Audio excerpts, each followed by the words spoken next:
Assalamualaikum warahmatullahi wabarakatuh. Baiklah, pada hari ini kita akan melanjutkan sesi kuliah kita metode penelitian. Hari ini kita akan membahas mengenai riset kualitatif. Nah, kita akan mulai dari awalnya riset kualitatif. Nah, kita lihat dulu beberapa paradigma dalam penelitian. Nah, paradigma dalam penelitian itu ada beberapa. Yang pertama itu dikemukakan oleh Chua tahun 86, itu ada paradigma positivism atau positivisme. Kemudian yang kedua ada paradigma interpretif, kemudian ada paradigma kritis. Nah, kemudian menurut Burrell dan Morgan tahun 94 ada paradigma fungsionalis. Nah, ini dikatakan juga paradigma positivism. Yang kedua interpretif, yang ketiga humanis radikal, yang keempat strukturalis radikal. Nah, humanis radikal dan strukturalis radikal ini juga dikatakan paradigma kritis.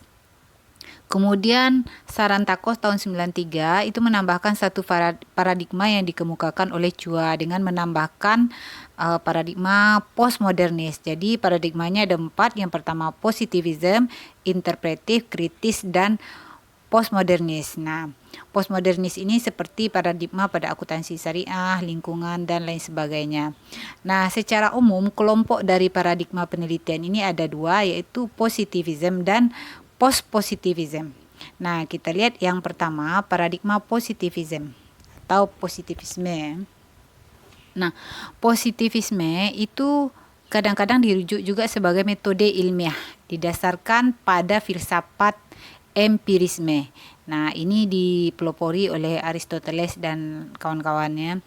Kemudian dalam konteks ini, istilah positivisme itu didasarkan pada pengalaman, kenyataan, keyakinan empiris, bukan spekulasi. Jadi paradigma positivisme itu memandang akuntansi bebas nilai yang tidak dipengaruhi oleh sosial ataupun perilaku. Jadi itu maksudnya, dia tidak dipengaruhi sosial, perilaku, dikatakan bebas nilai. Nah, paradigma positivisme ini menjadi dasar lahirnya penelitian kuantitatif. Jadi dikatakan kalau orang penelitian kuantitatif itu berarti dia menganut paradigma positivisme. Nah, kemudian lahir paradigma post-positivisme, itu di luar positif tadi ya. Nah, kenapa? Nah, ini paradigma positivisme yang bebas nilai ini dikritik oleh para peneliti ya. Tokohnya adalah Karl Popper, Thomas Kuhn, dengan lahirnya mazhab Frankfurt ya. Nah, pada awalnya akuntansi yang dikatakan sebagai seni dan media untuk pencatatan dalam menghasilkan laporan keuangan yang bebas nilai tadi, kenyataannya dalam menghasilkan laporan keuangan justru proses akuntansi sangat dipengaruhi oleh lingkungan, sosial, ekonomi, dan politis. Nah, kita tahu bahwa pada saat sekarang banyak kejadian bahwa justru dalam menghasilkan laporan keuangan itu syarat kepentingan ya. Nah, jadi itu bukan bebas nilai lagi. Jadi oleh sebab itu terjadilah pergeseran nilai akuntansi. Nah, ini yang menyebabkan lahirnya paradigma post-positivisme. Nah, kemudian paradigma interpretif. Menurut interpretif, objek material ilmu sosial itu tidak dapat direduksi menjadi data kuantitatif. Nah, alasannya adalah bahwa perilaku manusia itu sebagai objek material itu tidak dapat diperlakukan sebagai benda fisik. Jadi manusia yang memiliki perasaan dan berpikir reflektif sehingga hakikat keberadaan dari perilaku tidak dapat direduksi dan tidak dapat diukur secara objektif. Jadi penelitian interpretif itu memahami realitas melalui makna terdalam tentang hasil pikiran ya. Nah, penelitian interpretif itu dilakukan melalui pengalaman ya. Nah, misalnya saja di sini untuk paradigma interpretif adalah penelitian mengenai usia ya, variabelnya dalam kuantitatif adalah variabel usia. Nah, kalau dalam kuantitatif itu usia diukur menurut kalender usia 50, 60, 70 ya. Tetapi kalau menurut interpretif, usia yang sama itu dapat memiliki makna yang berbeda bagi orang yang berbeda ya. Sehingga perilaku tiap orang dapat menjadi berbeda terkait dengan usia yang sama. Misalnya pada usia pensiun ya, itu perilaku orang akan berbeda. Mungkin ada orang yang memaknai pada saat usia pensiun itu sebagai usia yang ditunggu-tunggu, karena pada saat itu mungkin dia bisa lebih banyak waktu untuk melakukan istirahat, untuk beribadah. Tetapi ada juga yang memaknai bahwa pada saat usia pensiun itu adalah usia mereka tidak produktif lagi, dan banyak yang memaknainya dengan perilaku yang lebih misalnya mereka stres ya untuk menghadapi pensiun. Jadi perilaku yang tidak bahagia.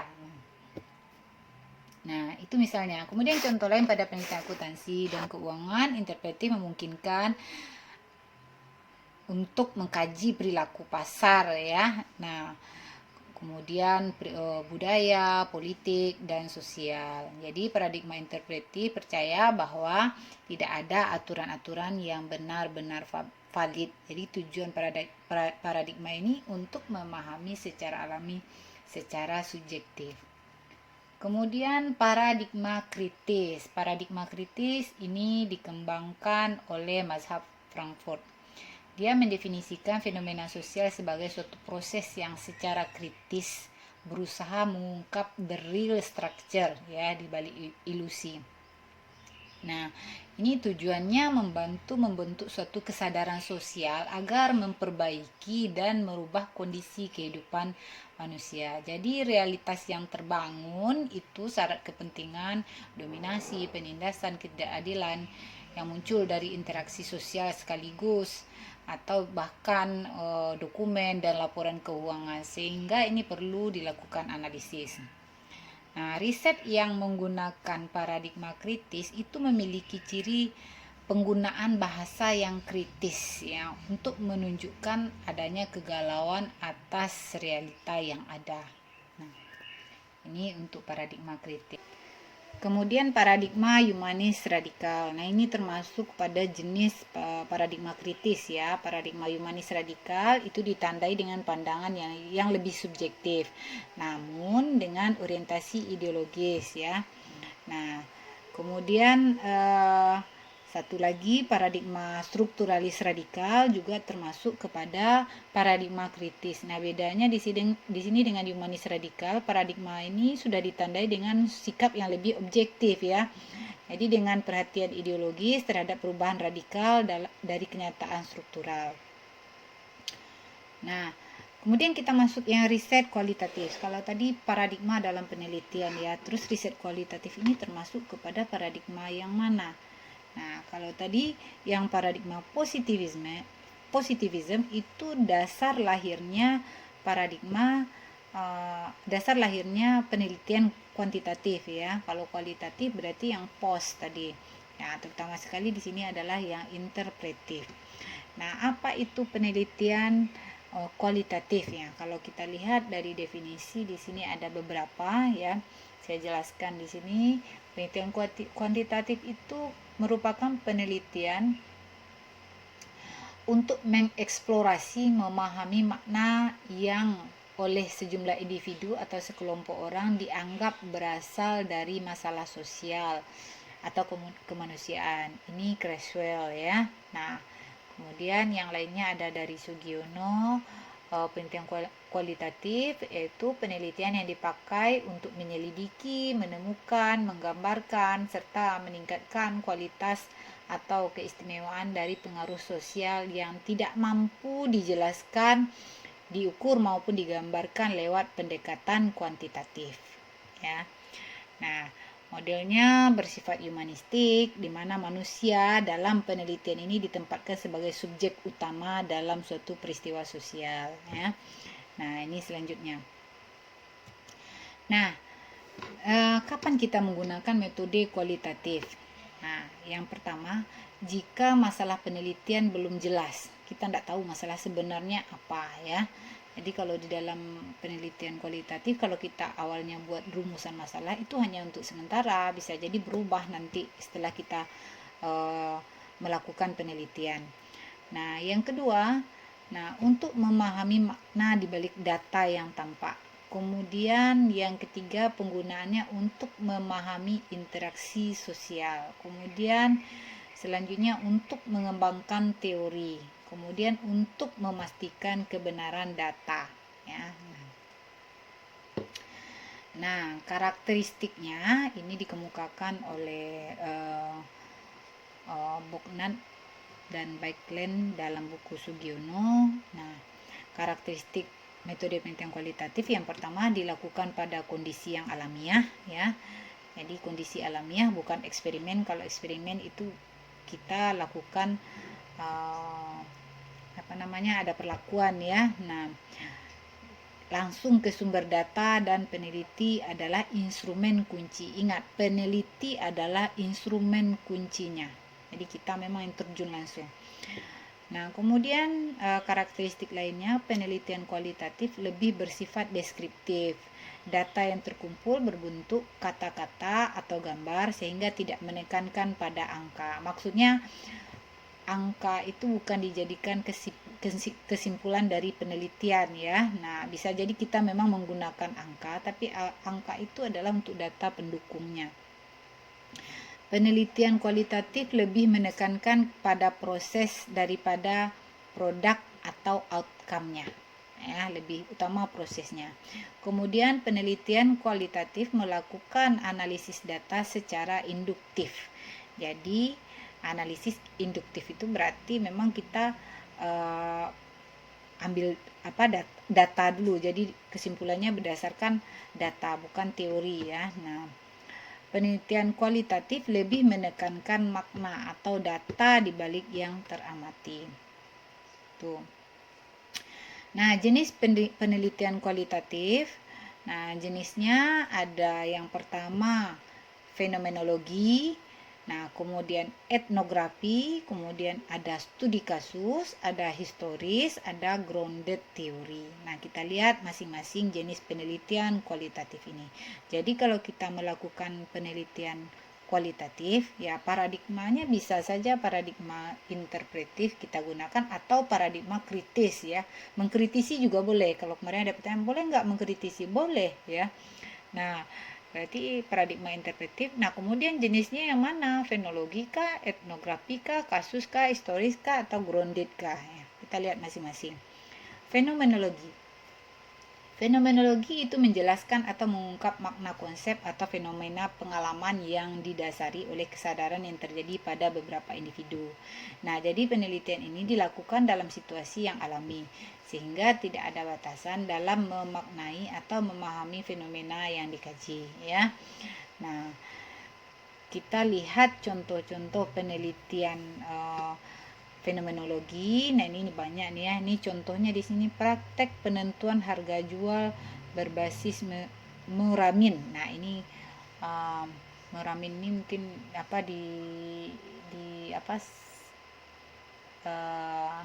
syariah, ya, bagaimana cara menentukan harga jual. Nah, kita lihat mungkin fenomenanya di sini bagaimana cara menentukan harga jual yang ada, apakah sesuai atau tidak. Nah, mungkin di situ akan dibahas, ya, dia mengajukan suatu cara. Nah, ini bisa dibaca lebih lanjut pada jurnal ini linknya, ya, Bapak Ibu bisa lihat. Kemudian etnografi, ya. Yang kedua jenis penelitian kualitatifnya adalah etnografi. Etnografi yaitu metode yang berfokus pada kegiatan atau ritual tertentu dalam masyarakat, bahasa, kepercayaan, cara hidup, dan lain sebagainya. Jadi metode etnografi juga menginterpretasi kelompok sosial, sistem yang berlaku dan peran yang dijalankan, serta interaksi sosial yang terjadi di dalam masyarakat, atau disebut juga penelitian budaya, ya. Dalam akuntansi ada tidak nih penelitian yang budaya? Ada, misalnya apa nih? Kita lihat ini judulnya, ya, budaya si Bali Parik dalam praktik household accounting. Kita bisa lihat budaya pada suatu daerah, bagaimana akuntansinya di situ. Nah, ini kebetulan nih ini sumbernya, linknya, Bapak Ibu bisa lanjutkan baca sendiri ya. Kemudian ada lagi praktik akuntansi manajemen bisnis besi tua berbasis budaya persaudaraan Madura. Nah, sudah berkembang ya. Nah, jadi akuntansi itu tidak hanya sekedar kita lihat angka-angka di laporan keuangan. Nah, kalau kualitatif etnografi pun termasuk ya. Termasuk di dalamnya sejarah budaya di dalam akuntansinya seperti apa di sana prakteknya.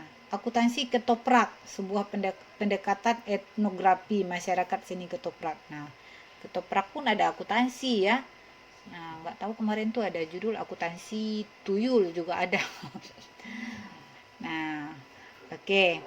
Nah, jadi ini kalau misalnya kita punya paradigma positivisme, ya memang untuk paradigma yang post positif dia mungkin menganggap mengada-ada, tetapi ini adalah kenyataan paradigma ya, sudut pandang orang berbeda, boleh memilih, tidak ada yang benar, tidak ada yang salah. Nah, kita lanjutkan dengan penelitian studi kasus. Studi kasus meneliti suatu kasus atau fenomena tertentu yang ada dalam masyarakat yang dilakukan secara mendalam ya. Jadi untuk meneliti atau mempelajari latar belakang keadaan atau interaksi yang terjadi.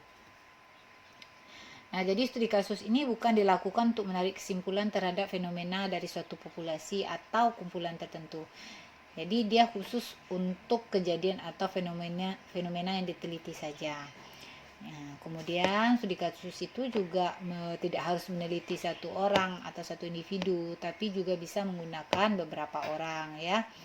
Nah, contohnya di sini adalah sistem akuntansi pengelolaan dana desa. Ini jurnalnya Bapak Ibu bisa lihat. Nah, di sini dia khusus kasus pada desa yang bersangkutan. Jadi ini tidak bisa kita generalisasi kepada desa atau wilayah yang lainnya. Nah, kemudian historis ya. Nah, metode historis yaitu penelitian yang memiliki fokus penelitian berupa peristiwa-peristiwa yang sudah berlalu dan melakukan rekonstruksi masa lalu dengan sumber data atau saksi sejarah yang masih ada hingga saat ini ya. Jadi itu penelitian historis ya. Sumber data tersebut bisa diperoleh dari berbagai catatan sejarah ya. Pernah saya baca juga penelitian akuntansi pada zaman Singosari, itu termasuk historis ya. Nah, cuman itu saya tidak temukan lagi papernya. Nah, yang ketemu saya papernya ini contohnya. Historiografi akuntansi Indonesia masa Mataram kuno. Berarti dia membahas ini di masa Mataram itu seperti apa akuntansinya. Ini bisa dilihat atau di Bapak Ibu baca semua pada jurnal ini. Ini linknya. Nah. Kemudian jenis penelitian kualitatif selanjutnya adalah grounded theory. Nah, ini metode teori dasar atau namanya metode teori dasar ya, merupakan penelitian dilakukan untuk menemukan suatu teori atau menguatkan teori yang sudah ada. Ya, dengan mengkaji prinsip dan kaidah dasar yang ada, lalu dibuat kesimpulan dasar yang membentuk prinsip dasar dari suatu teori tersebut. Jadi dalam melakukan metode ini, peneliti perlu memilih mana fenomena yang dapat dikatakan fenomena inti dan mana yang bukan untuk dapat diambil dan dibentuk suatu teori. Nah, contohnya di sini adalah ini judulnya, judul papernya analisis perbandingan IAS 41 naik agriculture dengan PSAK 16 aset tetap dan perlakuan akuntansi tanaman kelapa sawit studi pada Indofood. Nah, jadi dia membahas PSAK ini ya. Nah, biasanya kan kita juga sering itu melakukan penelitian mengenai SAK ini, mengajukan bagaimana perlakuan SAK tanaman ya atau biologis. Oke, kita lanjutkan. Nah, ini contoh-contoh riset kualitatif. Bapak Ibu bisa lihat, ini linknya sudah saya berikan di sini yang untuk jenis fenomenologi, praktek penentuan harga jual tadi ya, etnografi. Nah, Bapak Ibu, tadi contoh paper yang sesuai dengan jenis penelitian kualitatif saya sudah tunjukkan ya. Nah, kemudian ada contoh lainnya, contoh riset kualitatif pada paradigma kritis pendekatan fenomenologi. Nah, contoh di sini mengungkap rahasia di balik angka pendapatan. Nah, ini dia kritis ini. Nah, ini link jurnalnya ya. Coba bahasa dia kritis di sini. Studi ini berupaya mengungkap rahasia di balik meningkatnya pendapatan perusahaan. Nah, kan jelas di sini ada kegalauan ya, berarti dia nanti menjelaskan di dalam latar belakang itu ada kegalauan apa yang terjadi, berarti ini apa diungkap apa dibalik itu semua. Nah, Bapak Ibu bisa baca selanjutnya. Nah, kemudian yang dari luar juga ada ini ya. Selanjutnya ada the impact of accounting education on ethical value. Nah, Bapak Ibu juga bisa baca selanjutnya. Nah, kemudian saya lanjutkan dengan tahap penelitian kualitatif. Tadi jenisnya sudah, sekarang tahap melakukannya gimana ya. Nah, tahapnya yang pertama merancang dulu, rancangan. Merancang itu kita memasuki situasi sosial, tempat, aktor, dan aktivitas ya. Jadi tahap mendeskripsi. Nah, ibaratnya kita tidak tahu situasi di penelitian kita ini. Nah, kemudian kita masuk ke dalamnya ya. Jadi kita masih belum tahu, makanya di sini digambarkan kalau huruf ini tidak beraturan bentuknya di sini X, C, V dan ada angka, ada huruf ya. Jadi kita memang betul-betul tidak tahu. Kemudian tahap reduksi. Tahap reduksi adalah menentukan fokus. Nah, setelah kita masuk, kita bisa menentukan fokus kita. Kita pilih. Nah, kita pilihlah mau angka, kita susun angkanya yang mana saja ya. Misalnya kita memilih masalah apa?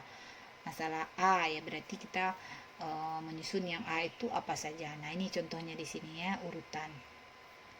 Kita kelompokkan dulu.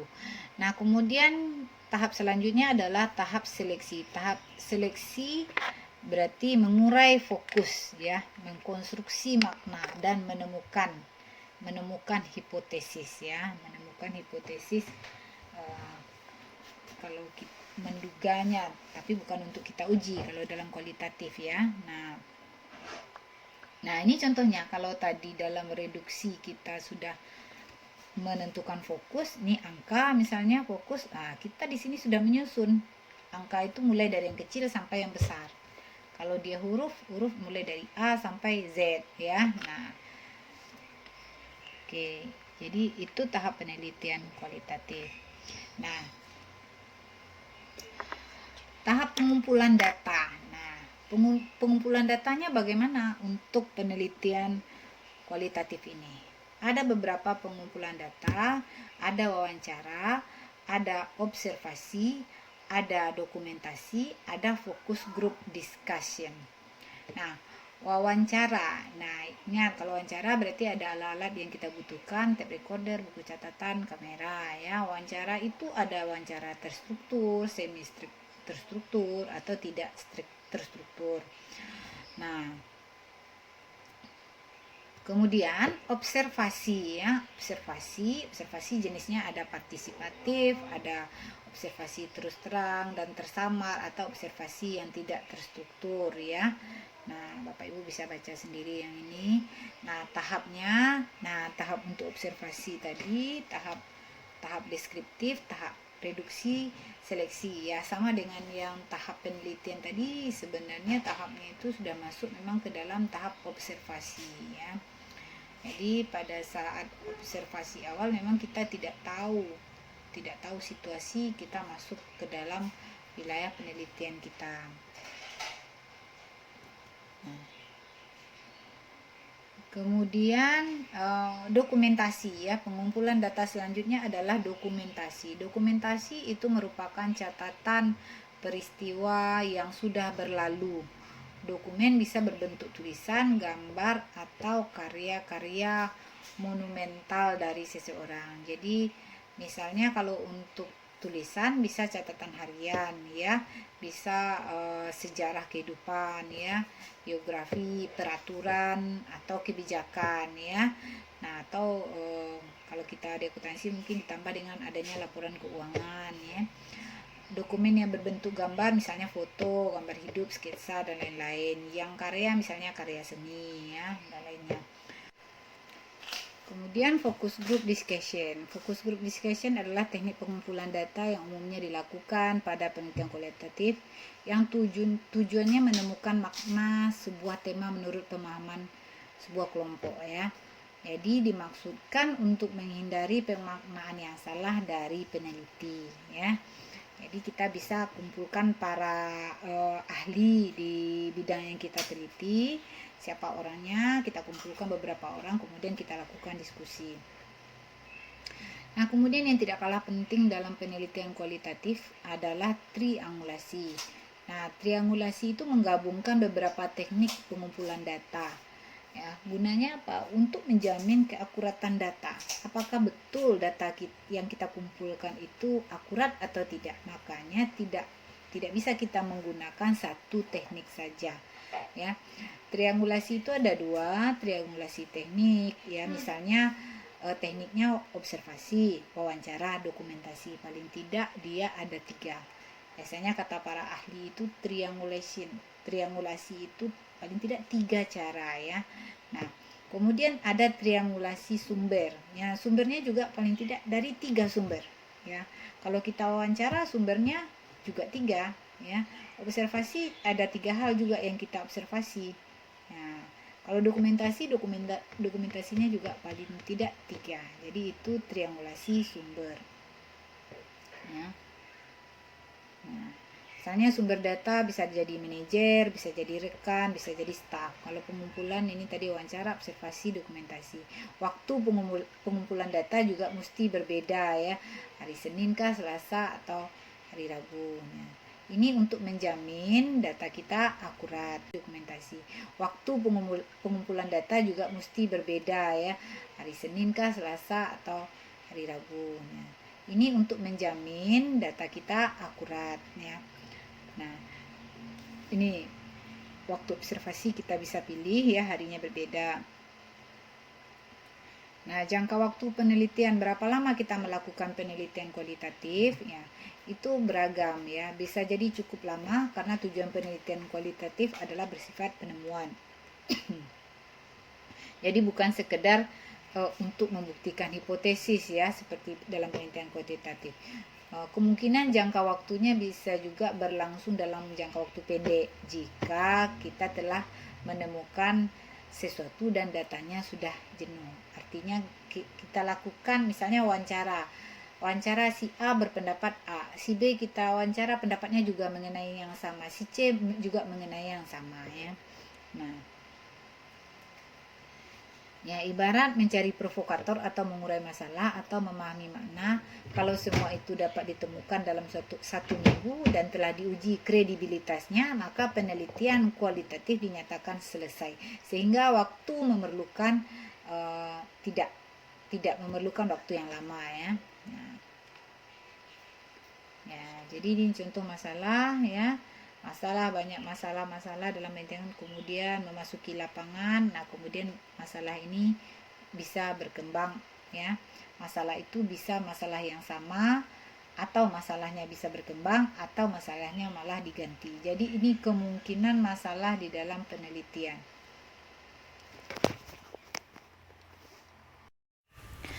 Analisis data pada penelitian kualitatif, yaitu analisis data merupakan proses mengkategorikan data, mencari pola, atau dengan maksud untuk memahami makna. Jadi dalam penelitian kualitatif, analisis ini dilakukan sejak awal pengumpulan data.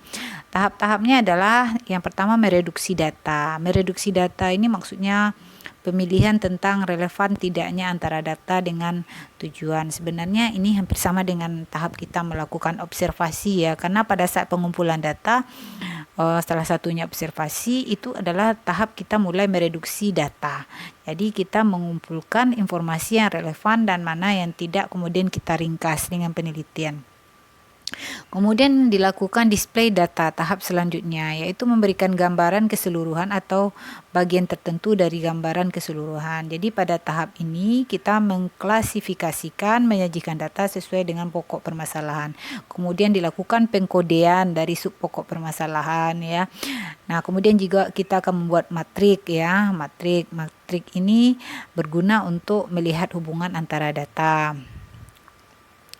Kemudian terakhir baru kita melakukan tahap verifikasi dan kesimpulan. Jadi penarikan kesimpulan dan verifikasi data, kegiatan ini dimaksudkan untuk mencari makna data yang dikumpulkan dengan mencari hubungan, persamaan atau pembedaan. Jadi penarikan kesimpulan dilakukan dengan jalan membandingkan kesesuaian pernyataan dari subjek penelitian dengan makna yang terkandung dengan konsep. Kemudian verifikasi juga dimaksudkan agar penilaian tentang kesesuaian data dengan maksud yang terkandung dalam konsep dasar dalam penelitian tersebut lebih dapat objektif. Nah, kemudian kita lanjutkan masalah dalam penelitian kualitatif. Nah, masalah yang biasa sering timbul dalam penelitian kualitatif itu berada pada permasalahan itu sendiri.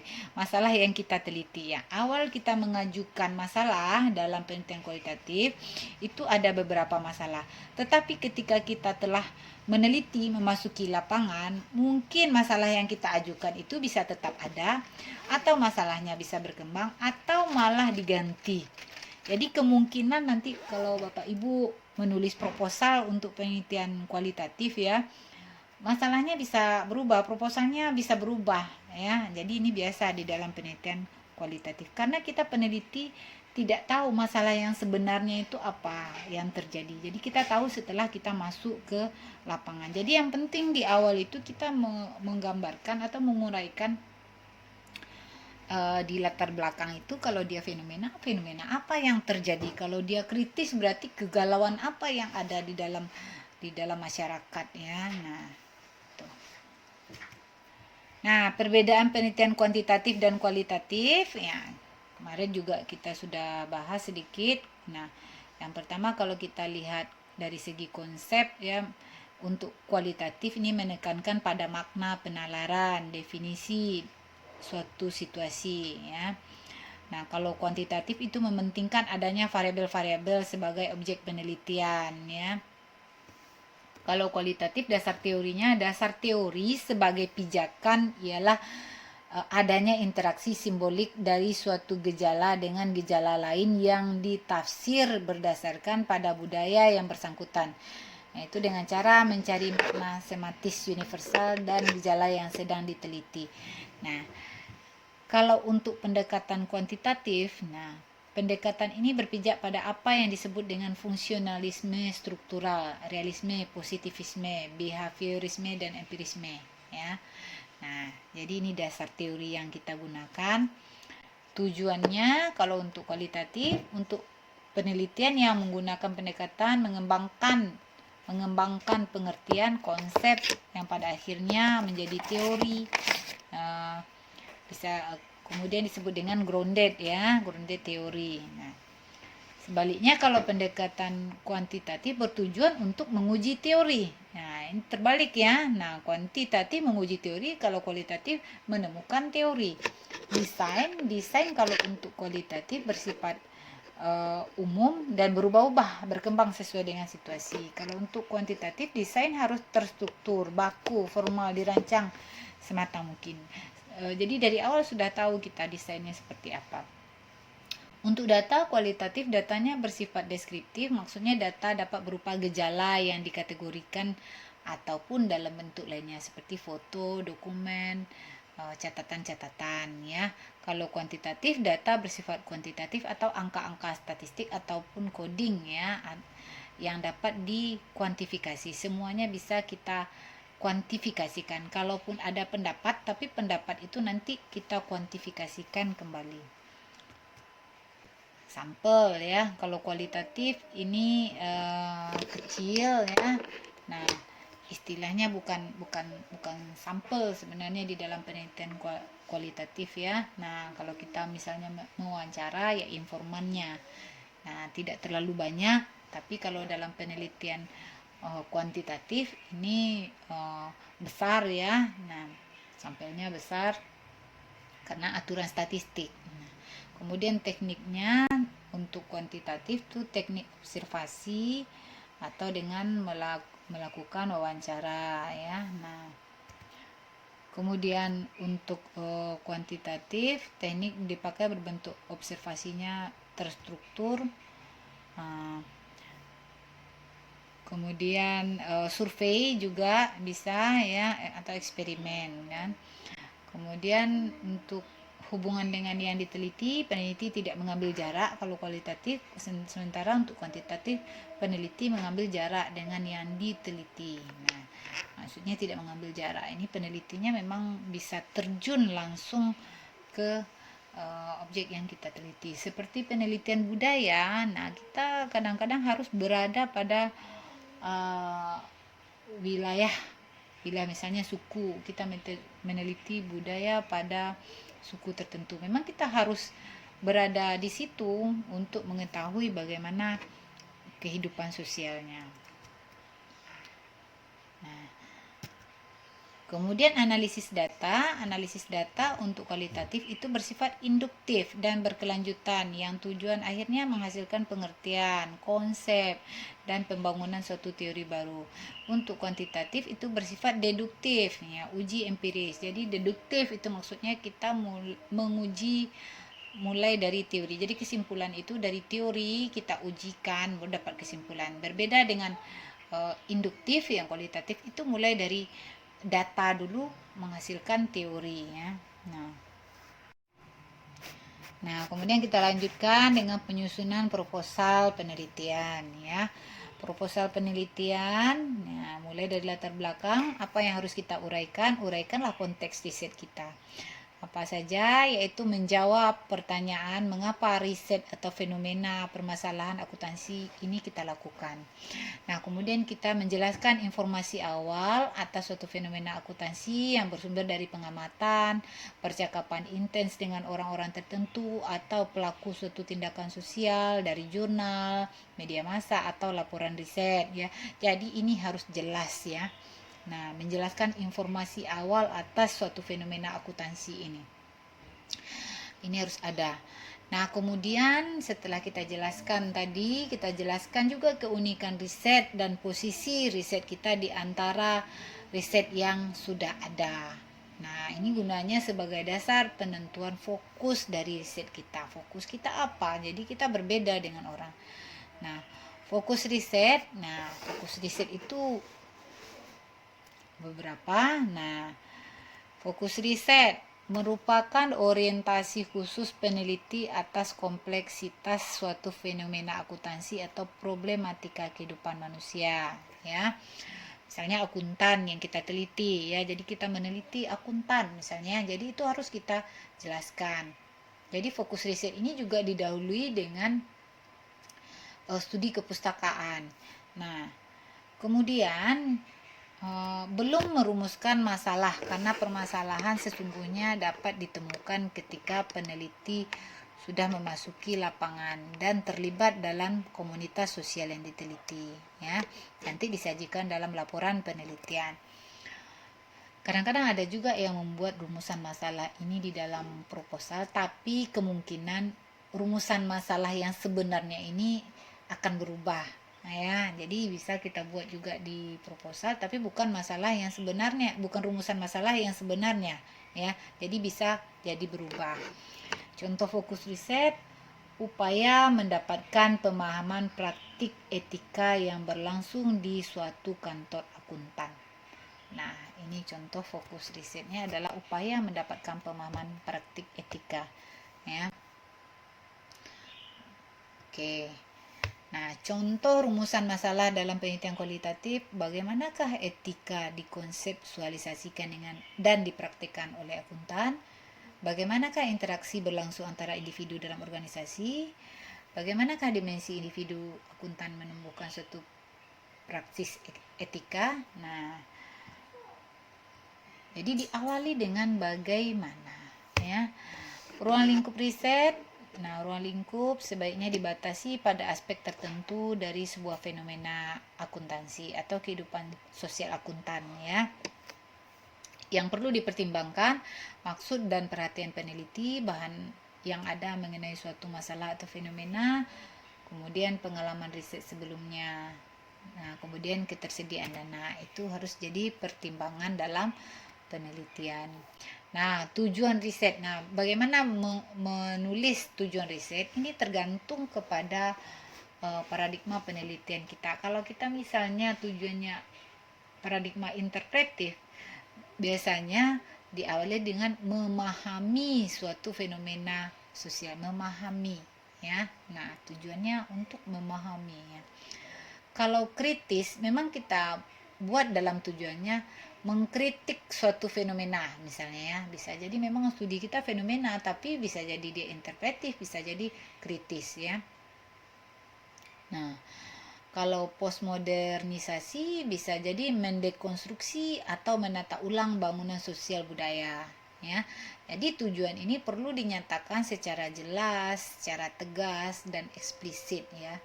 Jadi merupakan keterkaitan logis dengan fokus riset dan kesimpulan yang ditarik. Jadi di tujuan ini ya, ini harus jelas dengan fokus riset kita dan dalam kesimpulan kita nantinya ini harus berkaitan. Kalau misalnya memahami suatu fenomena sosial, kesimpulannya nanti harus ada. Seperti apa fenomena sosial itu? Fokus kita tadi di depan juga kita sudah jelaskan, berarti juga berkaitan dengan tujuan ini. Nah, peranan teori di dalam penelitian kualitatif. Nah, kalau dalam penelitian kualitatif, teori itu digunakan untuk membantu memahami atau menjelaskan fenomena sosial yang diteliti. Jadi membantu memahami ya. Nah, jadi bukan sebagai jawaban atas fenomena, tetapi sebagai perspektif. Beda dengan kuantitatif. Kalau kuantitatif teori itu untuk menjawab ya, menjawab ya, fenomena itu. Jadi sudah ada jawabannya di teori sebenarnya, tinggal kita menguji betul atau tidak ya. Misalnya betul berpengaruh atau tidak ya.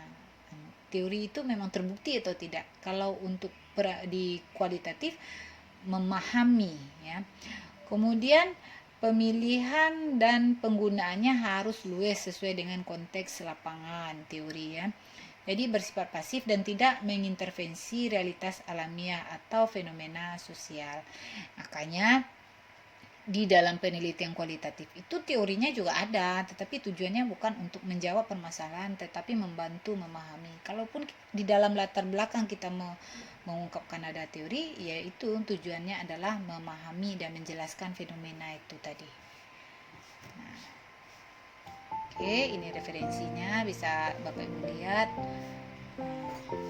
Nah, demikianlah untuk materi penelitian kualitatif. Bapak Ibu lebih dalami lagi bisa membaca buku-bukunya, kemudian jurnal yang ada, ini jurnalnya ada Journal of Accounting Organization and Society ya, Journal of Critical Perspective on Accounting, Accounting Auditing and Accountability Journal, kemudian Jurnal Akuntansi Multi Paradigma Indonesia ya. Untuk penelitian kualitatif itu banyak dimuat di Jurnal Akuntansi Multi Paradigma. Bapak Ibu bisa lihat ke jurnalnya, cari jurnal-jurnal yang berkaitan yang saya contohkan tadi itu sebagian besar adalah dari Jurnal Akuntansi Multi Paradigma. Kemudian ada juga Sekolah Manajemen Review. Nah, kita tutup kuliah hari ini, lebih dan kurang mohon dimaafkan. Assalamualaikum warahmatullahi wabarakatuh.